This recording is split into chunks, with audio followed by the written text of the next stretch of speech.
Hi world, guess who? It's Bettina Lee, and here we are again. I could tell you the date, which is July 15th, 2016.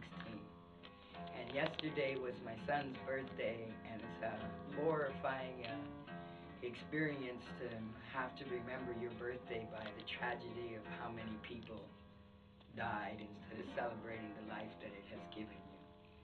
And so here we are back again to a time where the news media is sensationalizing the violence that has taken place in the world and the terror that in a country that has already been overwhelmed with terrorist attacks who are vulnerable at this time.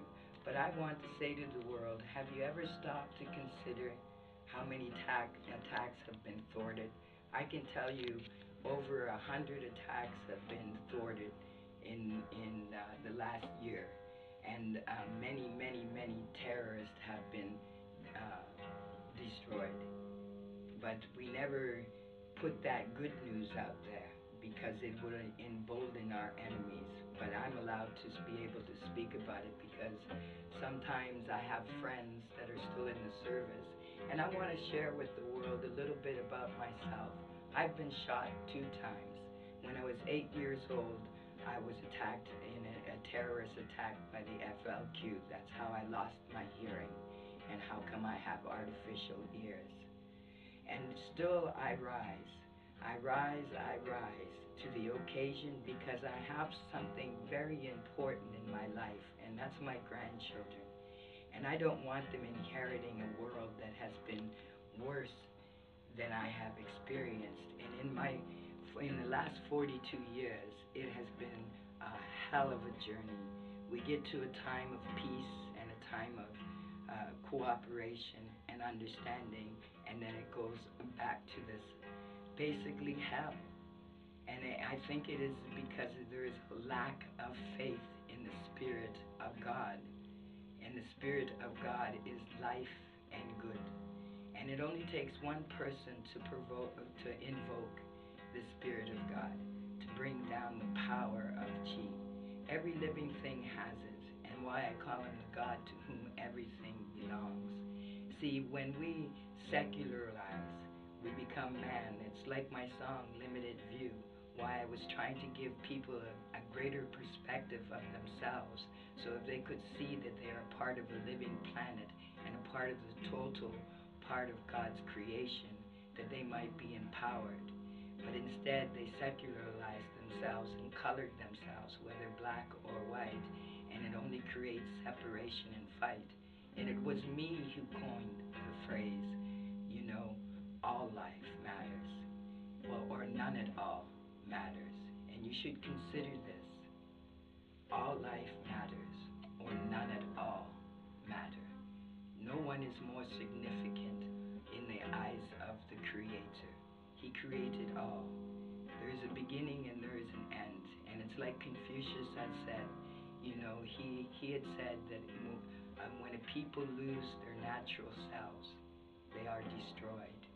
And we have gone so far away from what we were created as and its beginning to recognize. That's why the planet is, you concern yourself with environment because it effectuates you. But if they concern themselves to begin with, the environment they live in, they would have built the cities better. They would have not relied upon fossil fuels. They would have not concentrated all the people in one area and created the conflict of separation in the illusion of freedom. When you don't have basic morals, and the basic morality, I might have to define that for people, and that's a sad day because they don't, even President Obama and George Bush spoke of spirit, at least he knows, but nobody spoke of morality. And part of the basic morality is the respect of life. If you respect all life, then you respect others, and you would not want to destroy it. And if you understand the moral basic foundations, you don't do things that would harm others. You don't steal because it brings about strife. You don't kill because it harms others. You don't live in vanity in vain, because then you think yourself greater than the Creator who made you.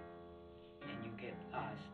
You learn to be humble in recognizing if you are so blessed that you are successful, you must remember that even that blessing is something to be gratitude and grateful for. It is sure you might have struggled to get there and worked hard, but it is not just self. It was all of the universe that put together that you had strived so hard that they thought to send forth a blessing upon you. And other thing is the cowardness. Cowardness is defined not by being afraid. It's defined that you do cowardly acts. You know, a cowardly act is attacking a group of people, not expecting to be attacked during a parade on a celebration of their own liberation. That's a cowardice act. But the media feeds the incident so much so that they're getting airtime. I can't get airtime, and I have a good message, and I inspire others to be better, and they get airtime. And when they get airtime, then that only emboldens them, and they want to do a bigger attack, a worse deed, because we are dealing with evil, and nobody's prepared to stand forth and speak this. But I want to ask the people of faith, even minute faith. Prayer is faith. And everybody could take time, never mind in mourning and grief, to pray and ask the power of God, the power and the Spirit of God to prevail over this evil, to bind the spirit, to each and every person worldwide that stands within their land, for the women especially to go sit upon the earth and to weep its spirit and ask for the sake of the next generations that this cease and decease, this energy that has come upon us, this conflict. And I have to say, it's coming from both female and male intent. One wonders why me, and the other decides who the enemy is. And the enemy is always ourselves. If we don't stop to inner reflect and say to ourselves, what is it I am doing that is contributing to this spirit to continue to do its acts and deeds? Or what can I do to stop? And I'm asking the world simply to pray. To pray with all your heart and faith. God promised me a day, and I'm not going to talk about the Bible. I read the Bible, and I took, just as my grandfathers, because I am a Taoist, and as my grandfathers had taught me, you take the good of God. And so I found in there, the good message that Jesus had to give. But I also found in there the promise. And God promised me a world where there would be no more crying, no more mourning, only healing. There'd be no more sickness, that we would live in peace and harmony. And this is what I am praying forth for. This world. That's what God promised me. And the one thing I do know about the Spirit of God, it never breaks a promise. Yes, not many of us will inherit the planet, because so many of us have given to the secular world. We have given them empowerment. We expect men, mere men, to be our security. Well, I think about what happened there. When I see that truck, and everybody ran in fear. It's like when the gun comes and they hear the bullets flying, they run away. And I talked about the good people, the soldiers, the police services that run too. Well, it's the same as with that truck. With training, somebody could have jumped up on the side of the truck and attacked the driver and maybe saved a few lives, or if there was even a person with a weapon, could have shot out the tire and the truck would have jackknifed.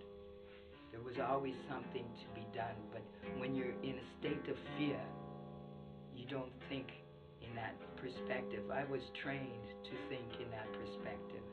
I was trained to, in my discipline through Kung Fu, that not to respond in emotion. And that's what Kung Fu is why it's called a discipline. You don't respond in fear. You gather your fear and you put it down deep into your Kantao, is what it is called. And then you respond with your discipline, with your abilities and your skills. I want to sing that song for you. I don't use hate for fight. Don't use hate for might.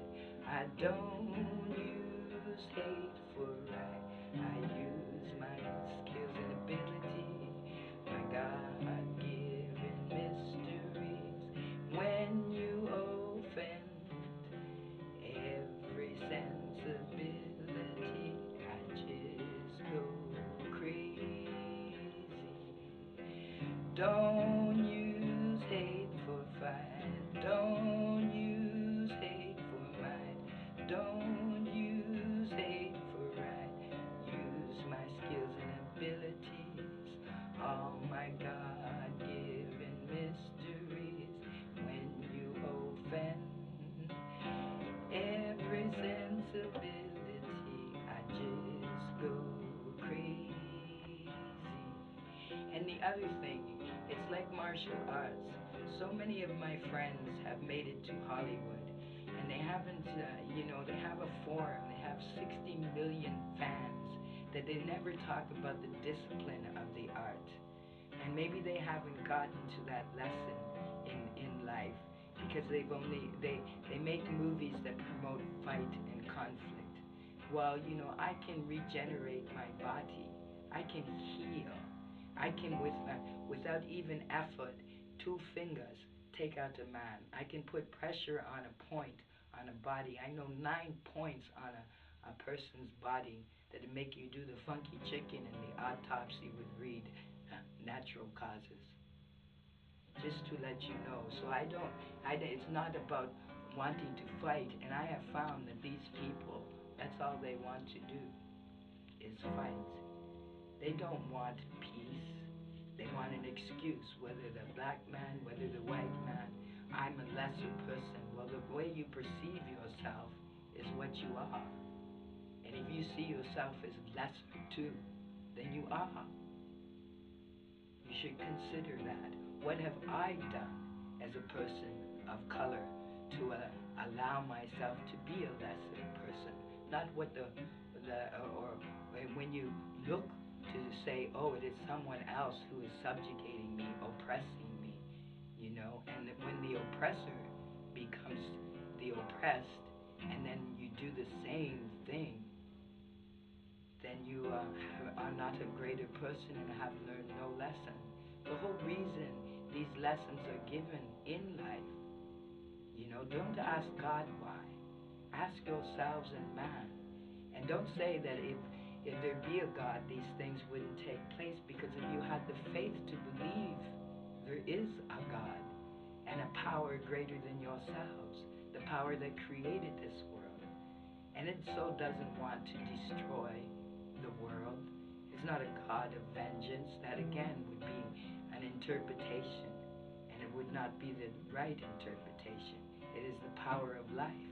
So it is the giver of life. It heals, it regenerates.